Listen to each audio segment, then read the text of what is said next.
Itong harness na gagamitin natin, naka-ready na to guys. Kasalpak na lang to. Ito, ilaw natin to. Magkakaroon tayo ng park light dito sa may signal light. So mamaya guys, makikita natin. So nag-home service natin si Redline Moto Shop. So pakikita natin mamaya kung paano yung gagawin. Ito, sa mga hindi nakakalam guys, maraming peke nito. Magkano yung peke niyan boss? Nasa mga 300, 250, may 500 no? So ito, nasa 900. So, ngayong araw guys, gagawin natin tong Honda Giorno. All stock to. 5 km pa lang tinatakbo. So, ayusin natin to guys. Lalagyan natin ng mga ilaw tsaka mga switches. Ito, OEM to, no? So, sa mga hindi nakakaalam guys, wala tong headlight na switch. So, magkakaroon tayo dito. So, ito, parang OEM to. Parang original talaga. Sakto sa kanya. So, ito yung gagawin natin switch ko yan ng mini driving light. Tapos, ito, meron na talaga to, pero walang passing. High tsaka low lang. So, ito, papalitan din natin ng ganito. Magkakaroon ng passing. Yan o, passing na. Galing. Kasi ito naman, signal light. So, itong signal light na stock, ganyan lang. Papalitan natin ng ganito with hazard na siya. So, ito, alam ko pag inhazard to, isang kaliwa, isang kanan, di ba, sir? Pinapanood ko yung video nyo eh. So itong harness na gagamitin natin, naka-ready na to guys. Kasalpak na lang to. Ito, ilaw natin to. Magkakaroon tayo ng park light dito sa may signal light. Kaya kasi ito signal light lang. Mangyari dyan, pagka naka-on ng park light, nakailaw na to ng kulay white. Tapos pag nag-signal, mamamatay white, iilaw ng orange. So mamaya guys, makikita natin. So nag-home service natin si Redline Moto Shop. So pakikita natin mamaya kung paano yung gagawin. So nakita ko sa page nila Redline. So halos lahat ng ginagawa nila puro Giorno. Pero actually lahat ng motor kaya nilang gawin. Pero nakita ko, nag-scroll ako, so nag-message ako, kilala rin tayo nila boss, so home service nila ako ngayon dito.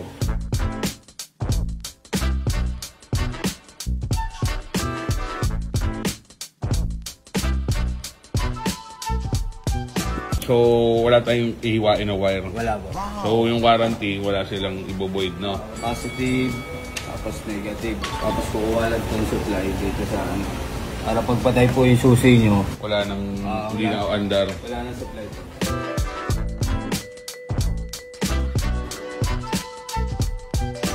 So, maglalagay rin tayo guys, PIA na horn. So, nilalagay sa kotse at sa motor. So, ito, sa mga hindi nakakalam guys, maraming peke nito. Magkano yung peke niyan boss? Nasa mga 300, 250, may 500, no?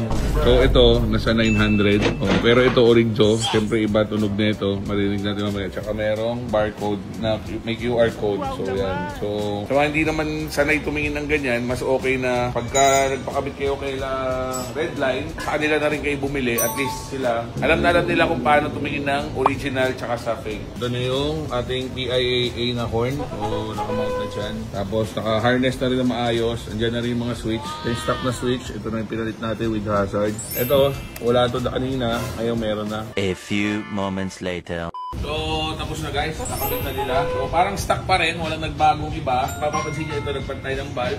Pero makita natin. So, pag nag-on tayo, nakailaw na to. Tapos, pag nag-signal light tayo, mamamatay isa, iilaw na ng signal light. So, naka-on tong dalawa. Dati wala yan. Signal light lang kasi yan. Patay lang yan. So, ngayon meron siyang park light. Tapos pag nag-signal light tayo, mamamatay yung white, iilaw yung signal light. Tapos pag nag-signal light tayo sa kabila, mamamatay yung ilaw, tapos iilaw yung signal light na isa. Tapos, pag gusto mo i-hazard, pwede siya press yung kaliwa, tapos press mo yung kanan, mag-hazard na siya. Pag pindot mo, mamamatay na rin yan. So, yung mini driving natin, nagkaroon tayo sariling switch. So, yan. Switch niya, low. Pag inon mo pa isa, yan yung high. Pakita natin yung mga switch na pinalit. So, ito yung stock na cover niyan. So, may abang talaga nalagay ng switch. So, ngayon, pinalitan nila ng switch na OEM talaga. So, ito na yung pinaka-switch natin ng mini driving light. So, pagka nag-single tayo na switch, yan yung low, yung color white. Click naman to, pangalawa, yan yung high, yan yung color yellow. Ito rin yung nilagay natin mini driving. So, may bracket na rin siya kasama na stainless yan. Sila boss na rin magpo-provide yan. So, mga hindi nakakaalam, yung headlight ng mga Giorno, pag nag-on ka, naka-on na kaagad yung headlight. Pero ang unang switch niya talaga, ito lang, high and low. So pag nag-passing ka, ganito lang gagawin mo. Ngayon, meron na siyang passing, ito yung high. Pag pinasing mo, yun. Tapos ito naman yung switch na dating switch, left, right lang. So ngayon, pinalitan nilang switch na may hazard. Pag nag-switch ka ng hazard, left, tas right, naka-on na yung hazard niyan. So nagkabit din tayo ng busina. Ito yung PIAA na horn. Ito din sabi ko kanina, mas okay kung bibili nyo kay Labos to para sigurado hindi kayo mapipake. Parinig natin yung busina. Kunyari ayaw nyo ng ganyang busina, gusto nyo may switch, pwede kayong lagyan ng switch na merong yung stop saka yung PIA. So sa atin, ayoko na ng ganun, isa lang, yan na agad ang busina natin. So, pagkakailangan nyo ng mga home service, ng mga ilaw, busina, wiring, si Boss Michael ng Redline Moto Shop. Boss, thank you ha. Salamat sir. Boss, saan makikita yung shop mo? Dito sa San Jose del Monte, Bulacan, sa may Tungko, sa may Cypress. I-base nyo na Redline Moto Shop, yan lalabas na po yan. So, lagay din natin yung page si Boss dito, Redline Moto Shop. Mag-message lang kayo, mag-PM kayo. Schedule na kayo, hindi na kayo alis ng bahay nyo, pupuntahan niya kayo, siya mag-i-install dito. Ang nagustuhan ko sa inyo, Boss, kabisado nyo ng magkalas. Tapos, walang switch na mga naka-usde, walang gano'n. So, lahat parang OEM, parang walang ginalaw sa motor. Talagang lahat yan, pareho ng original. Saka yung mga kulang sa motor yan, nalalagay natin.